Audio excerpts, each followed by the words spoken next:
Rivers may you cross, see mountains white and blue, but on your road, let's not forget the love I have for you. Hello there, Seraphim17 once again. This is my Shadow of Mordor video walkthrough. This is mission whatever the number it is, because of course I'm not numbering them. It's entitled The One Truth. So after you've got to the objective, once again you're going to be following the spectral footsteps of Gollum. He's going to lead us into the next situation, and I don't mind these sections too much. I think they happen a little bit too frequently and they're not as interesting as they perhaps could have been, but there's something. You know, it's the exact same thing from Batman. You follow the trails as that Caragor has a go at me. As soon as you get up to this, it's going to cue a cutscene. After the cutscene, it's all going to kick off. So that is a Grog, I think they're called. He's essentially a Rancor. He's a smaller Rancor and there's no lightsabers. We have to lure him to the cave. To lure him, you shoot it. Once you've shot it, you have 20 seconds to run into his den. And if you have the combat reflex thing that allows you to move quickly, like I'm doing right now, you'll get in there easily. If you don't, you'll still get in there easily, just a little slower. And then once inside, you're going to hit a certain threshold, and Calibrimbor's going to be all...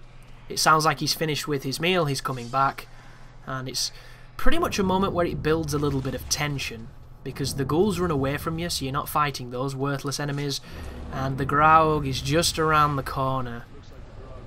So there it is. I tell a lie, it was Talion that said it. So, only 150 odd feet to the objective, and we're going to have to search his lair. I can't actually remember what mission this one is.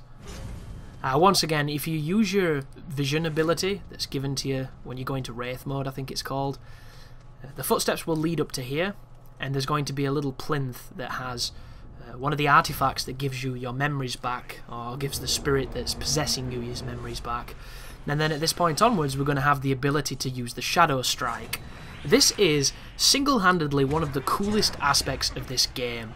Not only does it enable you to catch up fleeing captains, and some of them are massive bitches who like to run, so you can immediately just cover the distance, but it gets you around the map faster, it does massive damage when you learn how to use it correctly, and you can chain it indefinitely as soon as you get the brand ability. Once you have the brand, you'll probably have half a dozen runes. If you have any runes that say get back a certain amount of elf shot after doing a successful brand, all you have to do... I'm trying to pick the arrows up here, and Talion keeps teleporting to attack people. Definitely not the best example of detection there by Monolith, but what can you do? It happens. All you have to do now is escape, and if you do it under the time limit, you'll get a bonus experience. But all you do, Shadow Strike into an enemy, don't execute him or anything, and just hold B. Talion will then brand him, and you'll get all your arrows back, and you can cover the entire Mordor's map by just chaining those attacks on orcs. It's so cool. And then when you get the lethal Shadow Strike, and then you get the ability to chain it, you just turn into this visceral wind of death. And you begin this game completely overpowered, and you get even more powerful. It is baffling and brilliant at the same time. But thank you very much for watching, and you take care now.